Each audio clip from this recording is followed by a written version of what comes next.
Let me show in a parable to what extent our nature is enlightened or unenlightened. Envision human figures living in an underground cave with a long entrance across the whole width of the cave. Here they have been from their childhood and have their legs and necks chained so that they cannot move and can only see before them, being prevented by the chains from turning their heads around. Above and behind them, a fire is blazing at a distance. They see only their own shadows, which the fire throws on the opposite wall of the cave. For how could they see anything but the shadows if they were never allowed to move their heads?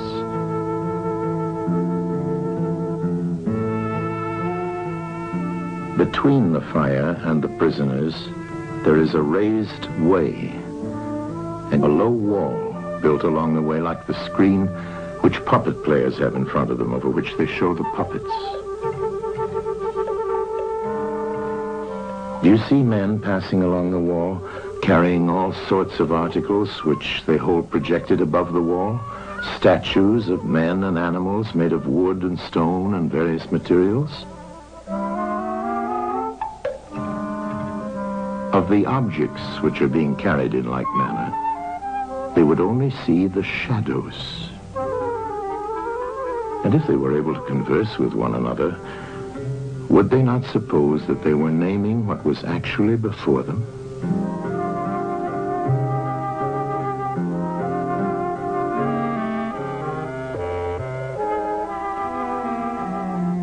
And suppose further that there was an echo which came from the wall. Would they not be sure to think, when one of the passers-by spoke, that the voice came from the passing shadows? To them, the truth would be literally nothing but the shadows of the images. And now look again and see what will naturally follow if one of the prisoners is released. At first, when he is liberated and compelled suddenly to stand up and turn his head round and look towards the light,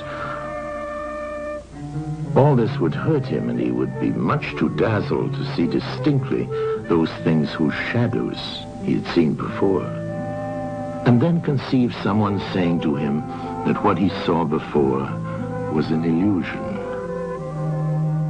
but that now, when he's approaching nearer to reality and his eyes turn toward more real existence, he has a clearer vision. What will be his reply? And you may further imagine that his instructor is pointing to the objects as they pass and requiring him to name them. Will he not be perplexed? Will he not think that the shadows which he formerly saw are truer than the objects which are now shown to him? And suppose once more that he is reluctantly dragged up a steep and rugged ascent and held fast until he is forced into the presence of the sun himself. When he approaches the light, his eyes will be dazzled, and he will not be able to see anything at all of what are now called realities. He will require to grow accustomed to the sight of the upper world.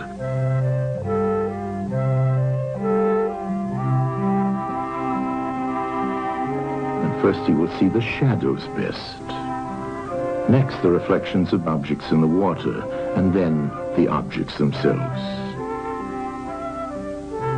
Then he will gaze upon the stars and the spangled heavens and the light of the moon. He will see the sky and the stars by night. Last of all, he will be able to see the sun, and not mere reflections of it in the water, but he will see the sun in its own proper place and not in another. And he will contemplate the sun as it is. Will he not then proceed to argue that it is the sun who gives the season and the years, and is the guardian of all that is in the visible world, and in a certain way the cause of all things which his fellows had been accustomed to behold. Clearly he would first see the sun, and then reason about it.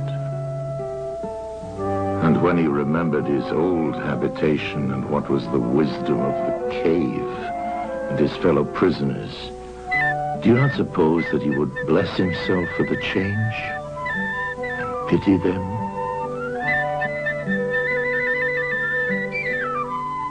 And if they were in the habit of conferring honors among themselves on those who were the quickest to observe the passing shadows, and to remark which of them went before and which followed after, and which were together and who were therefore best able to draw conclusions as to the future,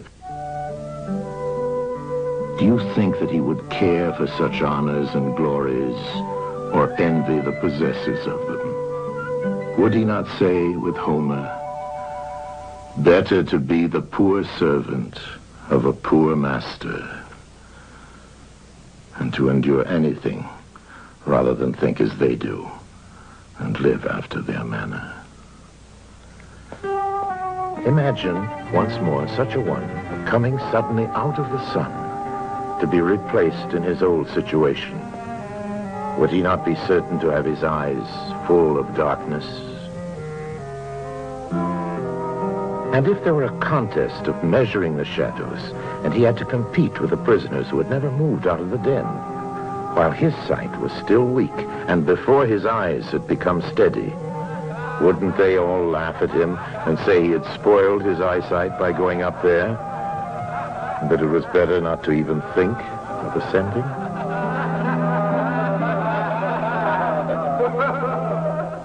And if anyone tried to release another and lead him up to the light, let them only catch the offender, and they would put him to death.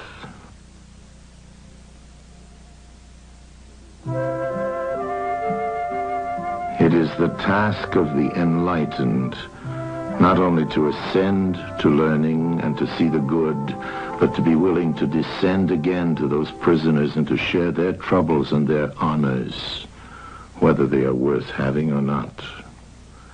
And this they must do, even with the prospect of death. They shall give of their help to one another, wherever each class is able to help the community.